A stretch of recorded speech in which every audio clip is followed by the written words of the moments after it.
Egypt. This is the place where the world's longest river collides with one of its most merciless deserts. On one side, the Nile, spreading life with its fertile mud.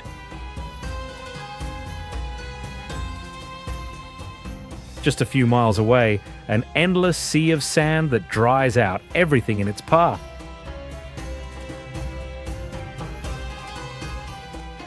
Around 4,500 years ago, during one of humanity's harshest eras, these lands witnessed the rise of an extraordinary civilization. Massive stone structures rising from the heart of the desert. Pyramids standing unshaken beneath the blazing sun for thousands of years.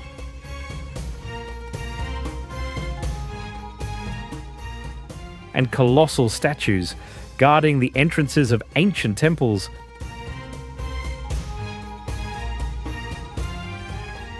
These monuments were not built with stone alone, but with hunger, thirst, sacrifice, and an unimaginable force of will.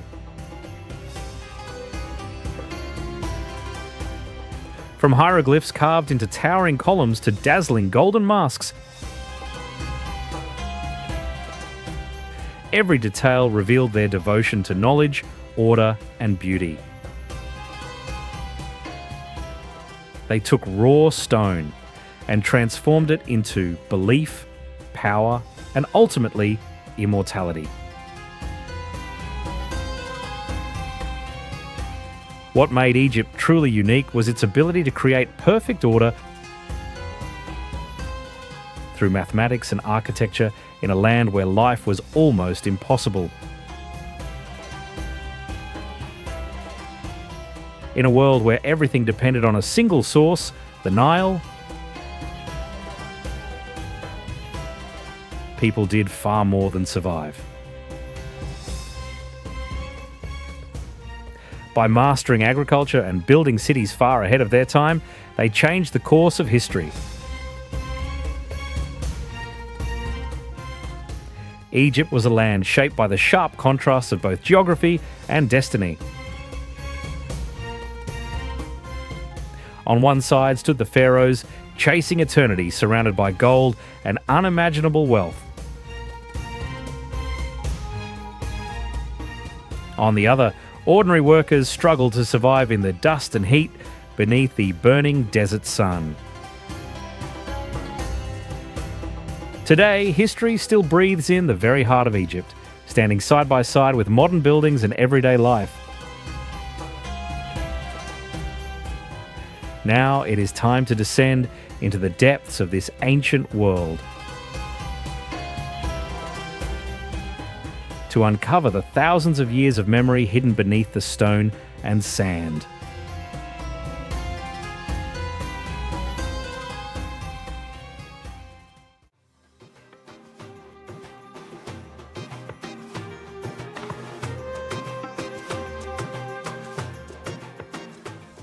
Without the Nile River, ancient Egypt most likely would have never existed.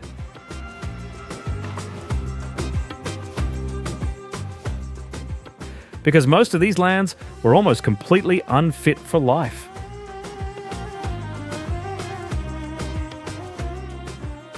On one side, scorching heat. On the other, endless stretches of barren desert. But cutting through this unforgiving landscape was a single lifeline, the Nile River.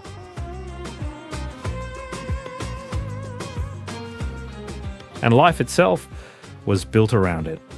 What made the Nile truly extraordinary was not just its size. Most of the world's great rivers flow from north to south, but the Nile did the opposite. It began deep within the heart of Africa, travelled thousands of miles northward, and eventually reached the Mediterranean Sea.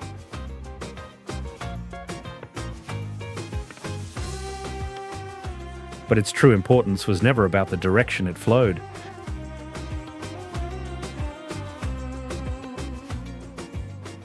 What truly mattered was its rhythm. Every year the Nile flooded, and every year the waters receded. After each flood, the river left behind a dark, mineral-rich soil.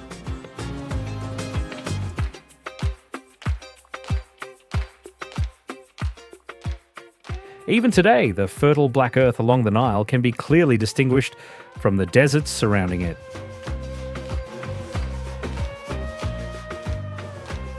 That is why the ancient Egyptians called their land Kemet,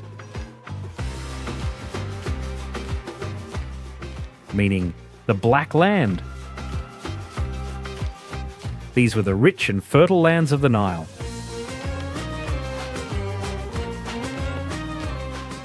The desert, however, belonged to an entirely different world. Its name was Deshret, meaning the Red Land. On one side, there was life. On the other, an endless emptiness.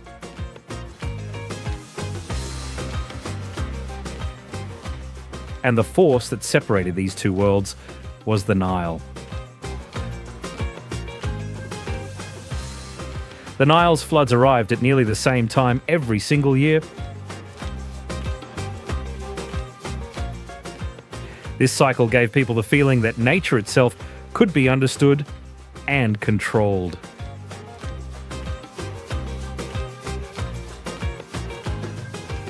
They learned to predict when the waters would rise. They planned their agricultural calendar around it. To keep track of this cycle, they even developed one of the world's earliest calendar systems.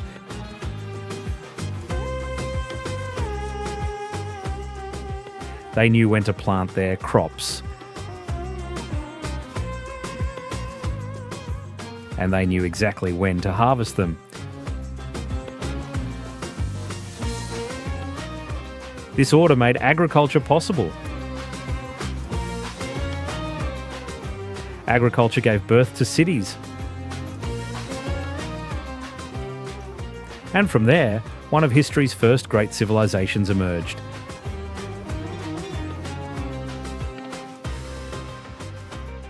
Even the calendar of ancient Egypt was shaped by the Nile.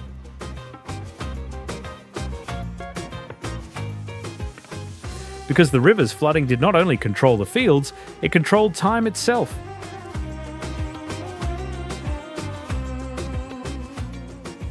But the Nile was important for far more than farming.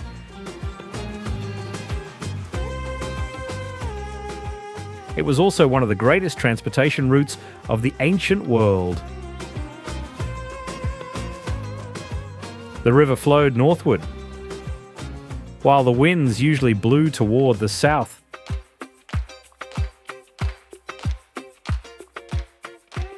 This meant that boats could drift north with the current and then sail back south using the wind. The Nile was, in many ways, a natural two-way highway.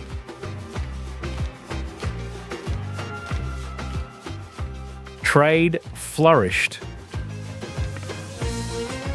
Cities became connected.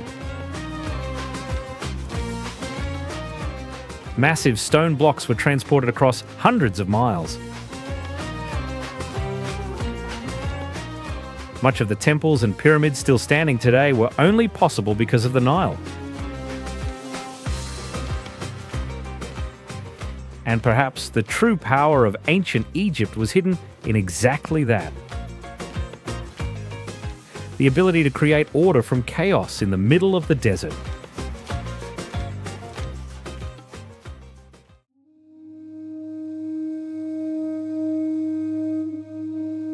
And this order gave rise to some of the greatest structures in human history. The Giza Pyramids.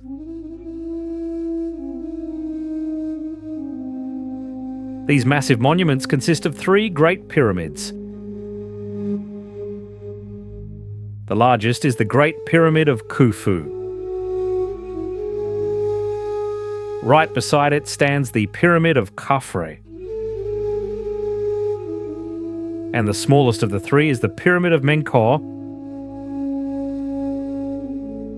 Even today, these structures would challenge modern engineering.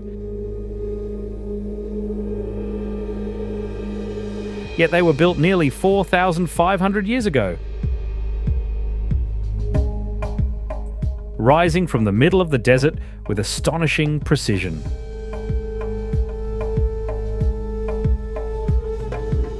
At first glance, they may look like nothing more than enormous piles of stone.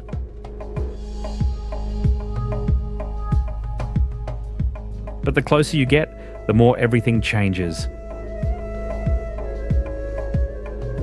Because the pyramids were never just stacks of stone blocks. They were a challenge to mortality itself. The ancient Egyptians did not believe death was the end. To them, death was a gateway to another world. And the pharaohs would continue living in that world. That is why the pyramids were built not only as tombs, but as eternal gateways for the pharaoh's journey into the afterlife.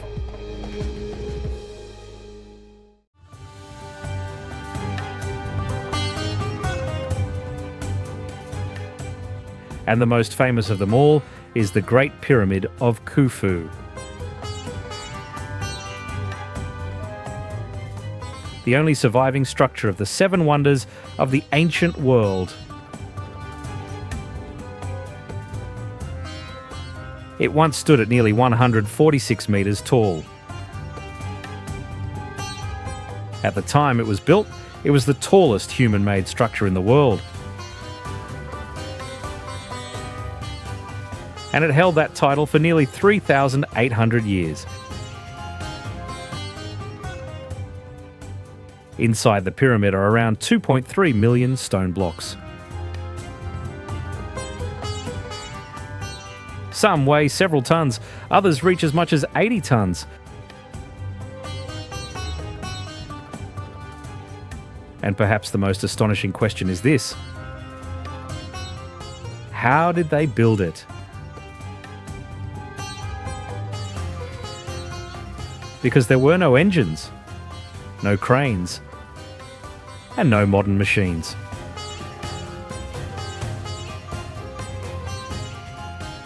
Only stone, human strength, and extraordinary organisation. For many years, people believed these structures were built by slaves. But tombs and worker remains discovered in modern times reveal a very different story.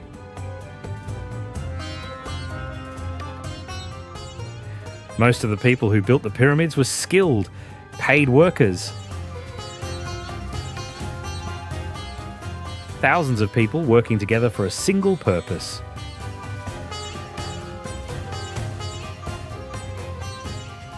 Massive stone blocks were transported across the Nile,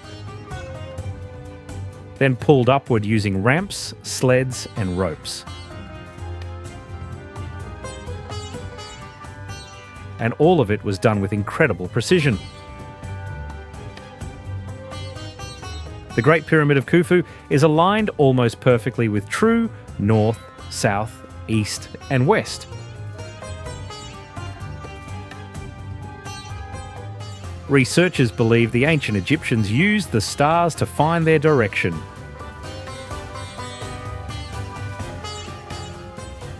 So they were not only looking at the stones, they were also looking at the sky. But the pyramids did not originally look the way they do today. Their outer surfaces were once covered with polished white limestone.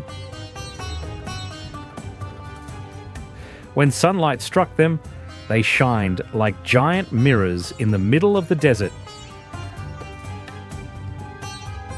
and their peaks are believed to have been made of gold or covered in gold. They could be seen from miles away. And even today, the pyramids still contain mysteries that have not been fully understood. Narrow passageways, hidden chambers, and empty spaces waiting to be explored. In fact, in 2017, scientists discovered a massive hidden void inside the Great Pyramid of Khufu. And they did it without breaking through the stone. They used cosmic ray scanning technology. So even after thousands of years, the pyramids continue to amaze humanity. But perhaps the most impressive thing is this: the pyramids were never isolated structures. Around them were temples, workers' villages, ceremonial causeways, and other tombs. Together, they were part of an enormous sacred complex.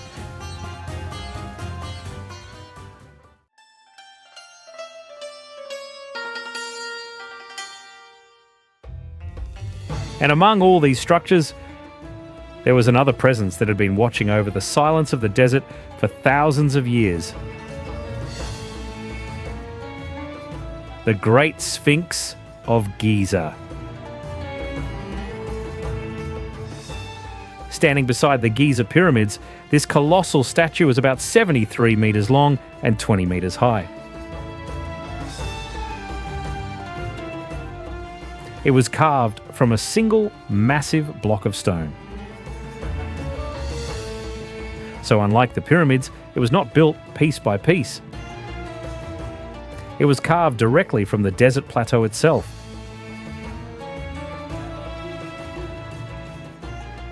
And even today, it is still considered one of the largest single stone statues in the world. The body of the Sphinx resembled a lion, while its head resembled a human.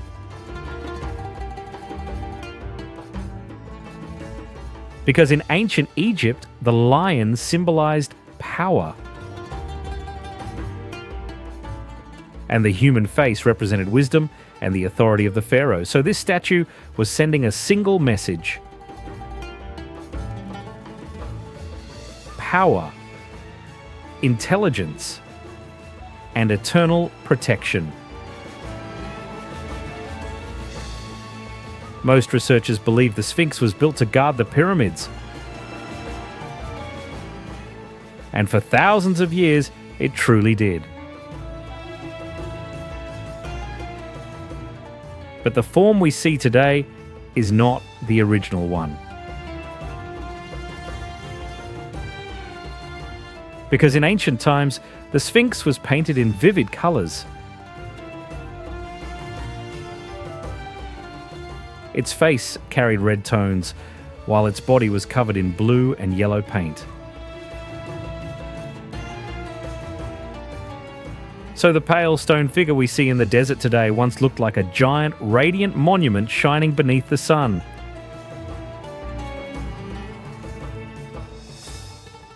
And throughout history, it was buried by sand many times. During some periods, only its head remained visible. It was not fully uncovered from the sand until the 20th century. And even today, there are still questions that remain unanswered. For example, no one knows for certain who destroyed its nose. For years, people claimed it was done by Napoleon's soldiers. But the truth is, even in drawings made before Napoleon arrived in Egypt, the nose was already missing. Another mystery lies in its proportions. When viewed carefully, the Sphinx's head appears slightly too small for its body.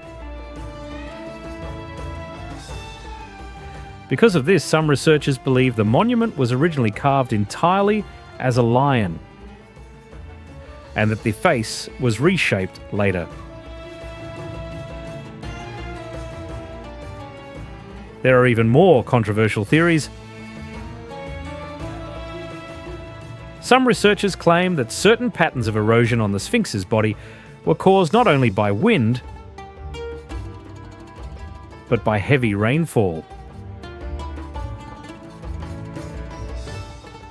And if that is true, the Sphinx may have been built before Egypt became a desert. Which could mean it is even older than recorded history itself. No one knows the definitive answer. But perhaps that is exactly what makes the Sphinx so fascinating. It has stood there for thousands of years, and it still refuses to reveal all of its secrets.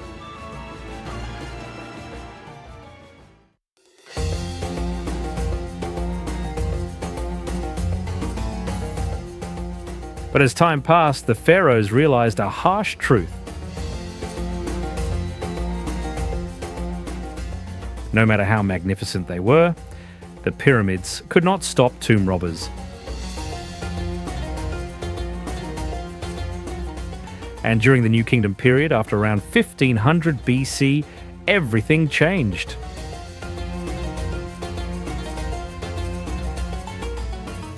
This time, the goal was no longer to display the tomb, but to hide it.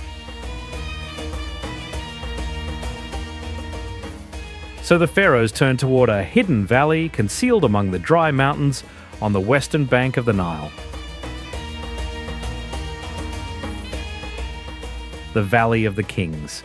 And interestingly, the location was not chosen at random. Rising above the valley was El Kern Mountain, a peak shaped like a natural pyramid. So instead of being buried inside man-made pyramids, the pharaohs were now buried beneath the shadow of a gigantic pyramid created by nature itself. Here, almost nothing can be seen above the ground. The real world begins beneath the rocks. Long tunnels carved deep into the mountains. Corridors stretching more than 100 meters.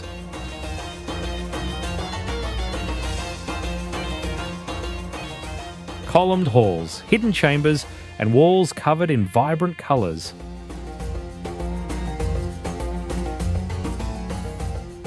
Even today, when people step inside these tombs, the vivid colors of the paintings created thousands of years ago still leave them in awe. Because the dry desert air preserved those colors almost beyond time itself.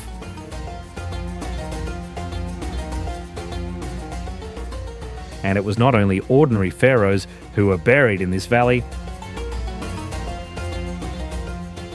Some of ancient Egypt's most powerful rulers, including Tutankhamun, Ramses II, and Seti I, were laid to rest here. And interestingly, the most famous resident of this valley today was not one of Egypt's greatest pharaohs.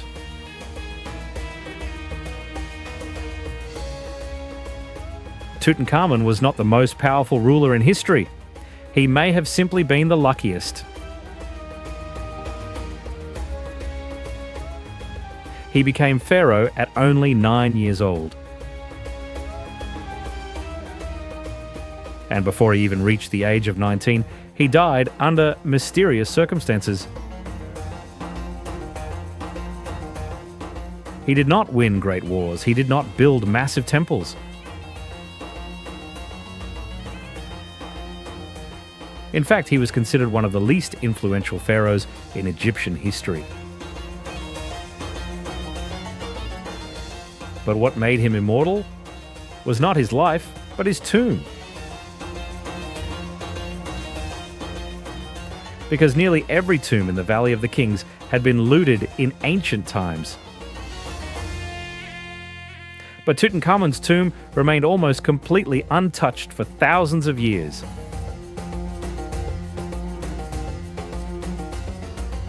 In 1922, when British archaeologist Howard Carter opened the entrance to the tomb, he came face to face with one of the greatest discoveries in history.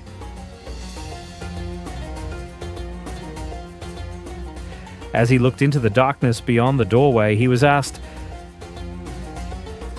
"Can you see anything?" Carter's reply would go down in history. Yes, wonderful things.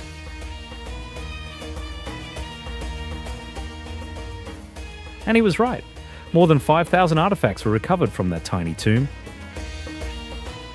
Pure gold masks, jewels, thrones, chariots, and sacred objects. It took 10 full years to remove and study all of the treasures buried inside. Today, Tutankhamun's golden mask is considered one of the most iconic artifacts in human history. And it leaves you with one haunting question. If the tomb of a young and relatively unimportant pharaoh contained such unimaginable wealth, then what treasures were buried with the true giants of Egypt?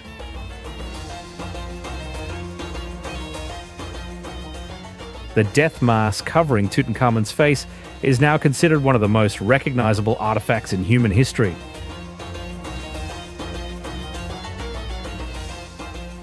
Made from nearly 11 kilograms of pure gold, the mask was decorated with lapis lazuli, obsidian, and precious stones.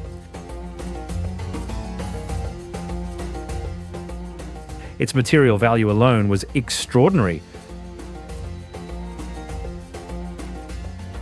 But what made it truly priceless was the fact that it remained preserved for more than 3,000 years. And the young pharaoh's body rested inside an astonishing system of protection. One coffin inside another, and another inside that. In total, there were 8 separate layers. The details inside the tomb reveal just how seriously the Egyptians prepared for the afterlife.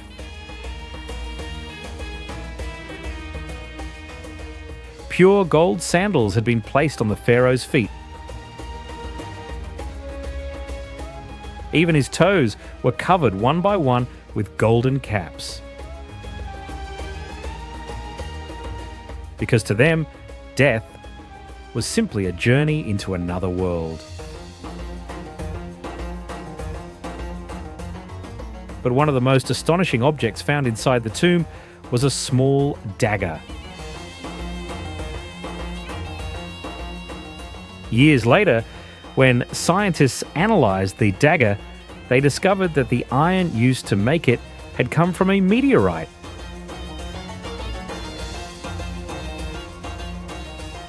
Which meant that Tutankhamun had been buried with a weapon that literally came from outer space.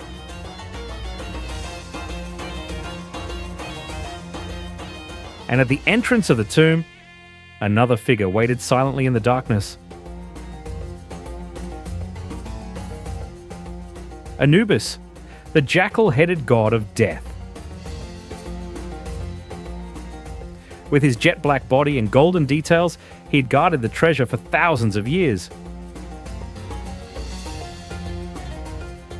Tutankhamun's tomb does not only reveal incredible wealth,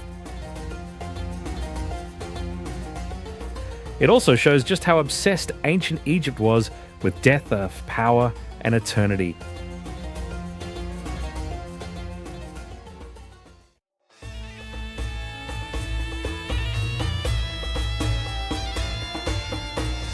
But this belief did not remain hidden in the darkness of burial chambers alone. it began to transform into something more permanent, more massive, and reaching toward the sky. Long before Giza, the Egyptians were still trying to understand death and build eternity itself. And the first great step was taken at Saqqara. Located on the desert plateau south of Cairo, this vast necropolis served as a massive burial ground used by ancient Egypt for thousands of years. But what made Saqqara truly special was not just its tombs. This place was, in many ways, the birthplace of Egyptian engineering.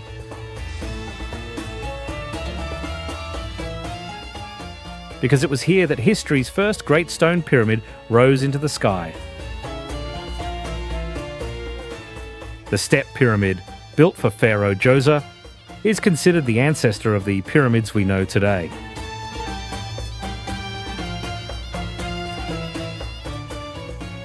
At first glance, it looks unfinished. Because instead of smooth sides, it rises in layers of massive steps.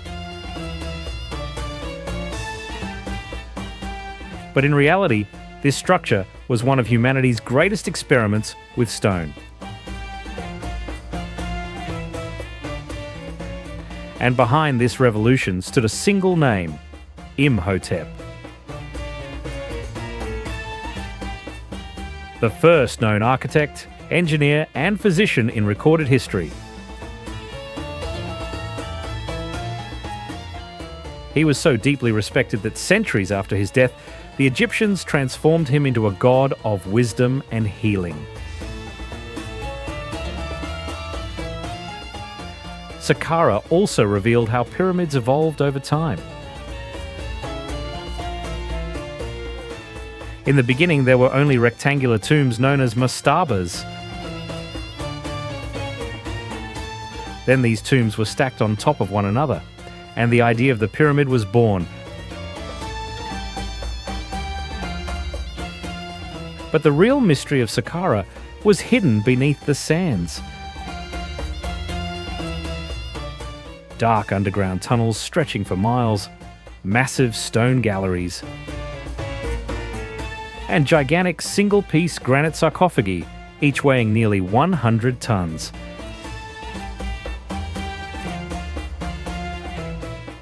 This section was known as the Serapeum. The ancient Egyptians buried the sacred Apis bulls here. But even today, people still ask the same question. How were these enormous stone sarcophagi, weighing tons upon tons, placed inside those narrow underground tunnels?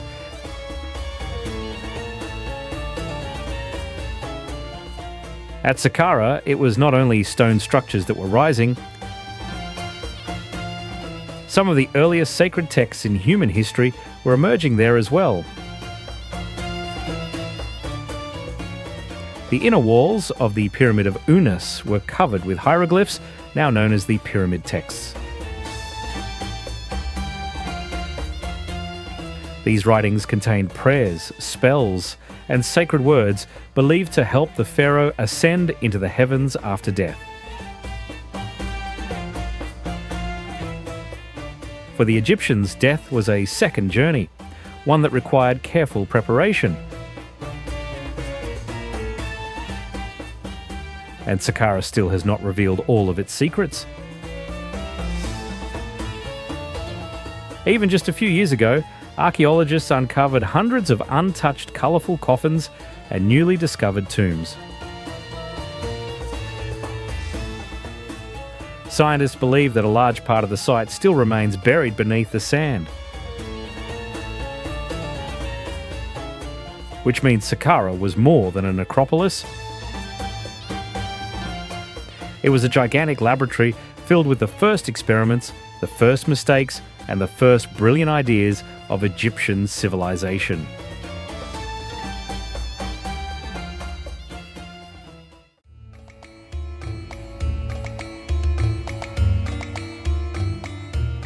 The pharaohs were no longer building only tombs. They were also raising massive sacred structures that made people feel small beneath them. And the most magnificent of them all was Karnak.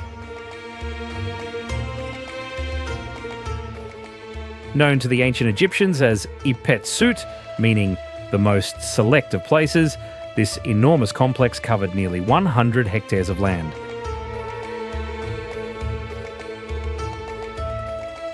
In other words, it was roughly the size of 200 football fields.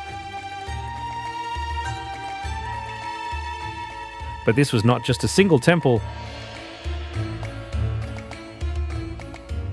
It was a vast sacred city dedicated to Amun-Ra, Mut, and Khonsu. And Karnak was not built by just one pharaoh. For nearly 2,000 years, more than 30 rulers added new halls, statues, and obelisks to the complex.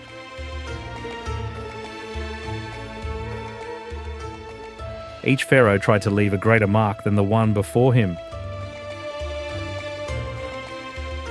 Because Karnak was not only a religious centre, it was also a massive stage where power was put on display. One of the most breathtaking places inside the temple was the Great Hypostyle Hall.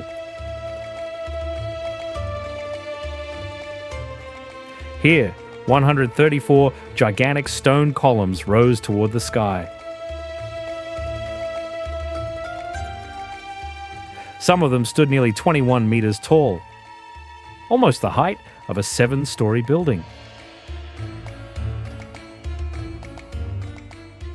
As people walked between these massive columns, they did not just feel small, they felt almost invisible.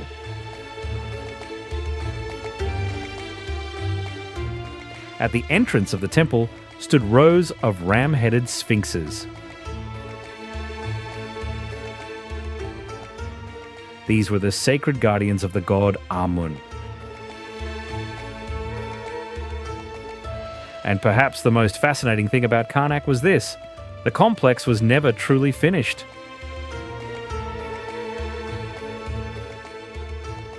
But the walls of Karnak did not only tell stories about gods.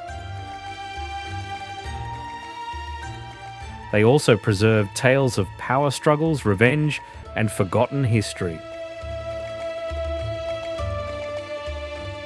And one of those stories belonged to one of Egypt's most powerful female pharaohs, Hatshepsut.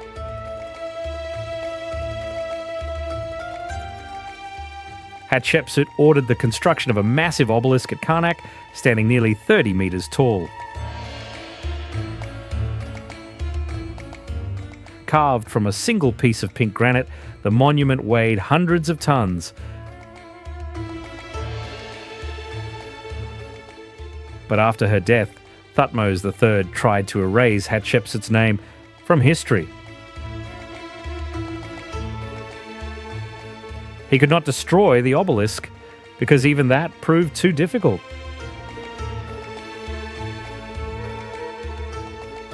So instead, he ordered enormous stone walls to be built around it, hiding the monument from public view.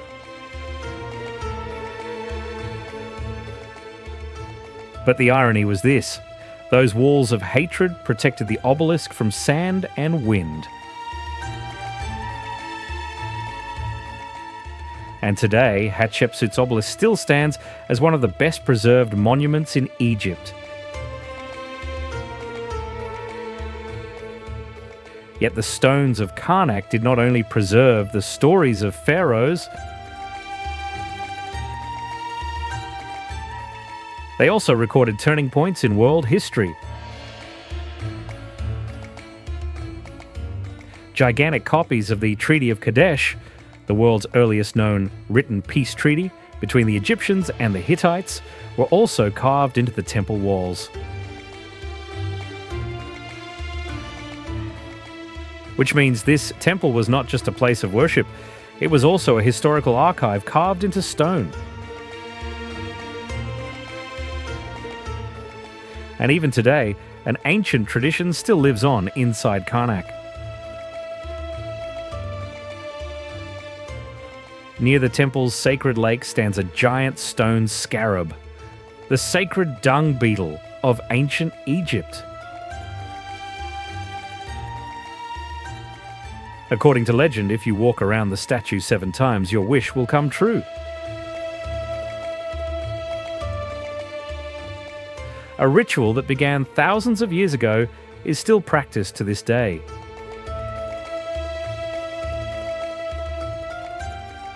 And maybe that is why, while walking through Karnak, people feel something strange for just a moment. Here, the past never completely disappeared.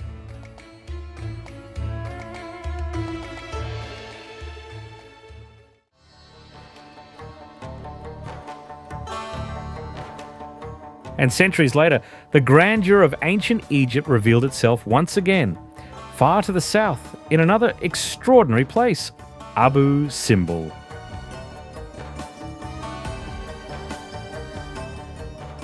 This was the place where Ramesses II was one of the most powerful and longest ruling pharaohs of ancient Egypt, immortalized his power. Ramses did not build this temple for worship alone. He also built it to display his strength. Because this was a strategic location near Egypt's southern border. And the gigantic statues carved into the mountain delivered a single message to everyone who passed by. You are entering the lands of Egypt. Be careful. But the most astonishing thing about Abu Simbel is that it was carved entirely out of a massive rock mountain. Unlike the pyramids, no giant stone blocks were stacked on top of one another.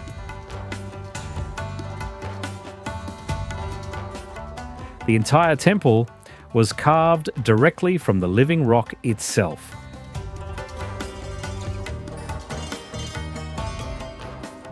At the entrance, 4 colossal statues of Ramses sit side by side. Each one stands nearly 20 meters tall. That's almost the height of a 7-story building. For thousands of years, they faced the desert sun. Silent, completely motionless. But what truly makes Abu Simbel so extraordinary is that it was rebuilt a second time in the modern era. In the 1960s, the construction of the Aswan High Dam created a serious threat. Rising waters were about to swallow the entire temple. And so, one of the most remarkable rescue operations in human history began. The temple was cut into hundreds of massive pieces. Each block, weighing several tons, was moved one by one. Then, at a higher location, the entire structure was carefully reassembled. So the Abu Simbel we see today is actually an enormous ancient monument that was dismantled and brought back to life in a new location.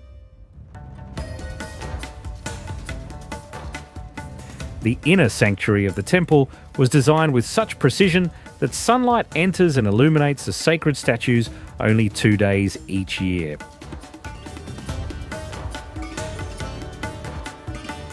It is believed that one of these dates marked Ramses' birthday and the other the day he ascended to the throne. An astronomical calculation made nearly 3,000 years ago still continues to amaze people today. But the story of Abu Simbel was not only about power, it was also about love, astronomy, and humanity's effort to preserve the past. Right beside the Great Temple stands a second temple. This one was built for Ramses' favourite wife, Queen Nefertari. And here there was a detail considered extraordinary in ancient Egypt. Normally, the statues of queens were carved much smaller than those of pharaohs, but Ramses ordered Nefertari's statues to be the same size as his own. These towering figures, standing nearly 10 metres tall, are considered one of the greatest symbols of love and respect in ancient Egypt. And once inside the temple, giant statues of Ramses emerge from the darkness. Lining the corridor, these figures portray Ramses as Osiris, the god of the underworld. So both the exterior and the interior of the temple were completely covered with the power of Ramses.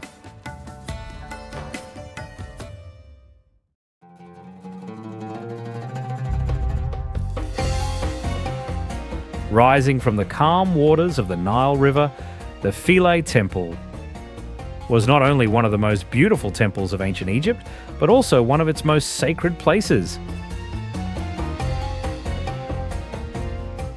This temple was dedicated to Isis, one of the most powerful goddesses in ancient Egyptian mythology. The goddess of motherhood, magic, and healing. According to legend, everything began with a great betrayal. When Osiris was torn apart and destroyed by his brother Seth, his wife Isis travelled across Egypt searching for his lost pieces. And according to the ancient stories, the heart of Osiris was hidden forever near Philae Island. Here, Isis gathered the pieces of her husband back together. And through her sacred powers, she brought Osiris back to life. That is why Philae was not just a temple for the ancient Egyptians. It became a symbol of rebirth, loyalty, and eternal devotion. But the story of Philae did not end there. Over the centuries, empires rose and fell. New religions appeared, ancient temples were closed. Yet Philae became one of the last places where the beliefs of ancient Egypt continued to survive. Even during the Roman Empire, its remote location and sacred importance to the Nubian people allowed these traditions to continue for nearly 2 more centuries.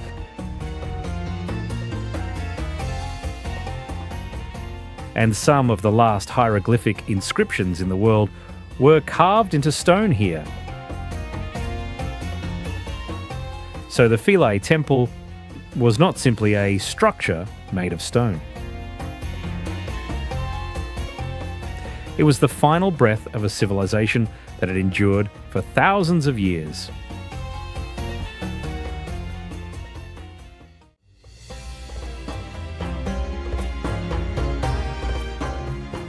But the true power of ancient Egypt did not come only from the pharaohs. This enormous civilization rose on the shoulders of ordinary people living along the Nile. Because in Egypt, every region had its own role. Aswan was the great stone quarry on the southern border of the kingdom. The hardest and most valuable granite stones in Egypt were taken from here. Luxor, meanwhile, was the centre of religion, politics and wealth.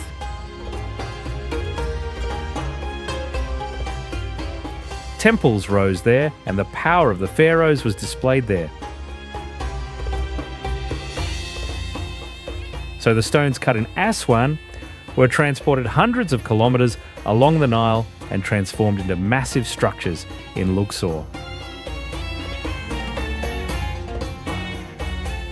And perhaps the most astonishing part is this: there were no engines, no cranes, and no modern machines. Workers placed wooden sleds beneath the stones and dragged them all the way to the banks of the Nile.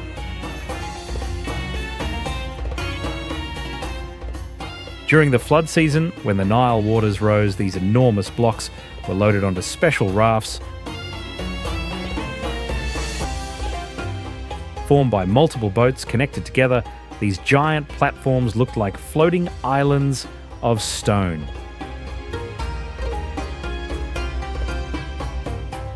A single mistake could send the stone sinking to the bottom of the Nile forever. And life along the Nile was not only about temples. There were farmers walking to their fields at sunrise, fishermen afraid of the crocodiles in the river, and families sitting beside the Nile with their children in the cool evening air. Because of the intense heat, men and women often shaved their heads and wore wigs during ceremonies. And the black paint around their eyes was not only makeup. It was a special mixture that reduced sunlight and helped protect them from insects. And they never knew that the works they created would continue to fascinate humanity thousands of years later.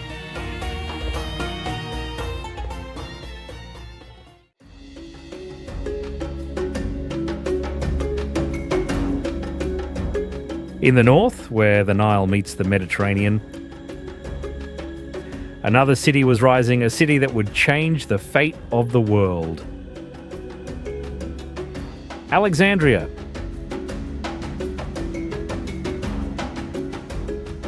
Founded by Alexander the Great in 331 BC, this city was unlike any other place in Egypt. It became the first true metropolis of the ancient world. Egyptians, Greeks, Jews and Romans walked through the same streets together.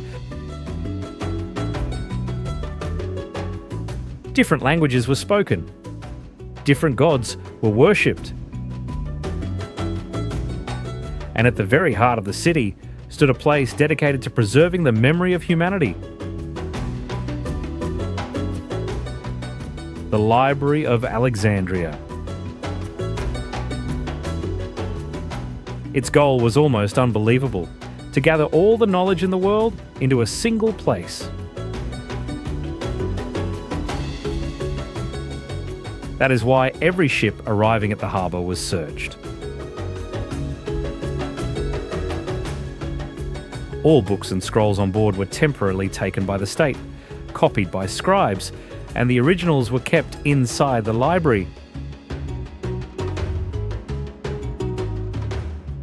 In a way, the world's first book piracy happened here. But the result was extraordinary. Alexandria quickly became the scientific centre of the ancient world. The mathematician Euclid wrote the foundations of geometry here. Eratosthenes used nothing but shadow angles to calculate the circumference of the Earth with astonishing accuracy. And the inventions of Archimedes echoed through its halls. The pyramids showed us the power of stone. Golden masks revealed unimaginable wealth. But Alexandria proved that knowledge was the greatest power in human history.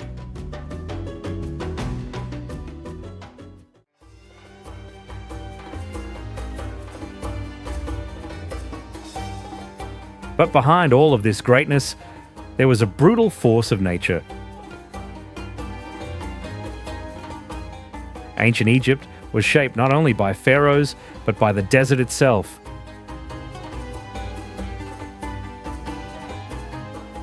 Because life here was an endless struggle against nature.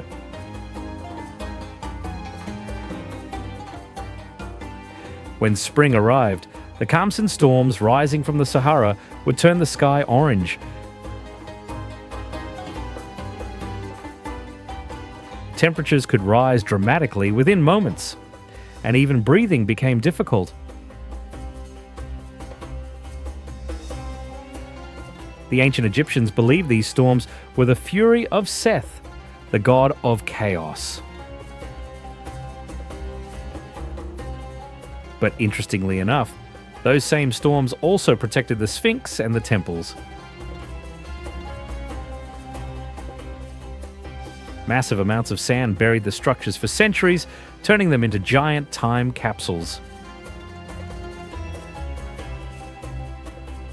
Even the origins of mummification were connected to this climate. The dry and scorching desert sands naturally preserved buried bodies. In a way, Egypt's climate protected even death itself from decay.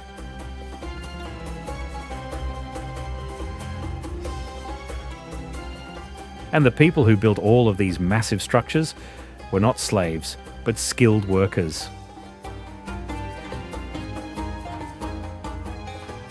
They lived in villages built by the state and were paid with bread and beer. In fact, the world's first recorded labour strike also happened here. When their wages were delayed, workers put down their tools and refused to continue, saying, "We are hungry."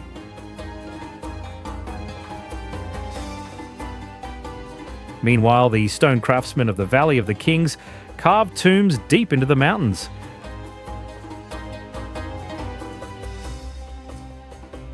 To protect themselves from the dust, they covered their faces with wet cloths, and broken bones were treated by ancient surgeons. With every sunrise, the Egyptians believed that Ra was being reborn in the sky. Ra, the falcon-headed sun god, defeated darkness each day, brought life to the Nile, and renewed the world again and again.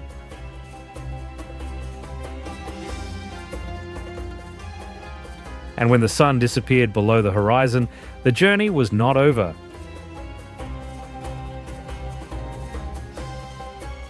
According to Egyptian belief, Ra descended into the underworld each night, where he battled terrifying creatures before rising victorious again at dawn.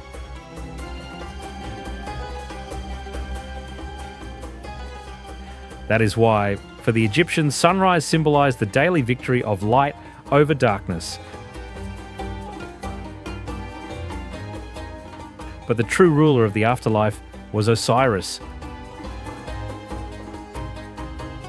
Depicted with green skin and wrapped like a mummy, he became the symbol of rebirth and eternal life.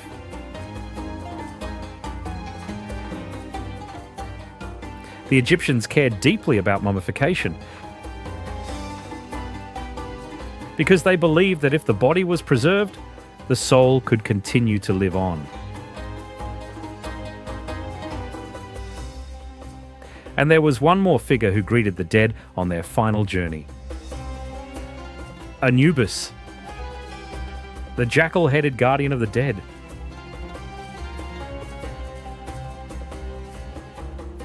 Anubis guided souls into the underworld, where the human heart was weighed against the feather of truth. If the heart had been made heavy by evil, the soul would vanish forever.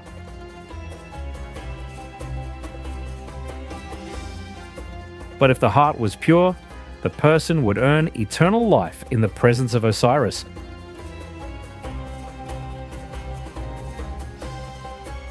That is why, in ancient Egypt, death was not seen as an ending, but as a test that had to be passed.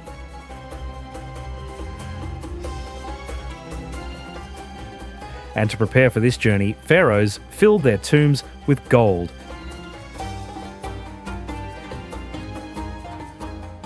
Because for the Egyptians, gold was not just an ordinary metal, it was believed to be the flesh of the gods. It did not rust, decay, or lose its colour, just like eternity itself. Gold taken from the mines of Nubia was crafted in royal workshops with astonishing skill.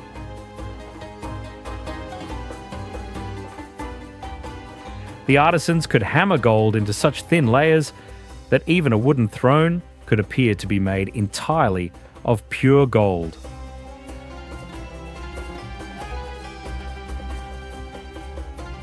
The dazzling chests, masks, and thrones found inside Tutankhamun's tomb were covered using this very technique.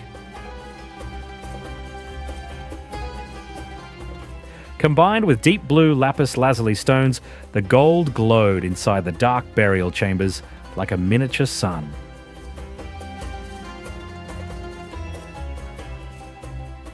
And the great civilization that rose in the middle of the desert was born from the union of fear, belief, sunlight, death, and gold.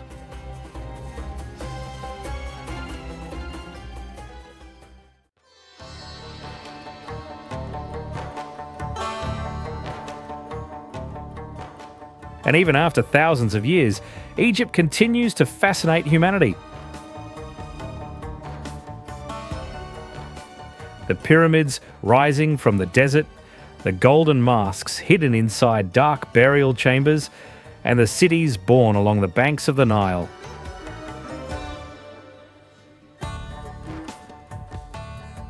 None of them are simply silent remains of the past. Because ancient Egypt reminds us of something timeless. When human beings are able to dream, even in the harshest environments, they can turn stone into civilization, fear into belief, and death into the idea of eternity.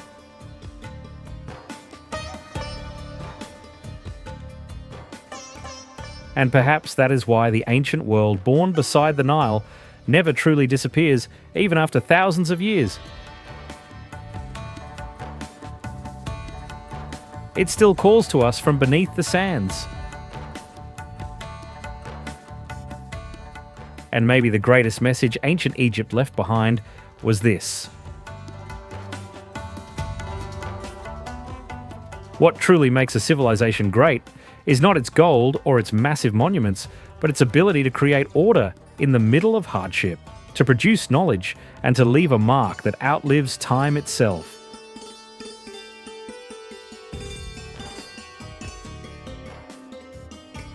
Because people die, cities fall, but the ideas and creations humanity leaves behind continue to outlive the ages.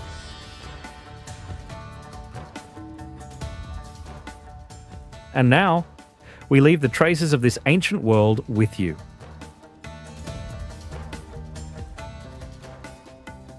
Perhaps one day, you too will walk along the Nile, see these wonders with your own eyes, and feel how history still breathes. So what place would you most like to discover? Maybe we will meet together on the next journey.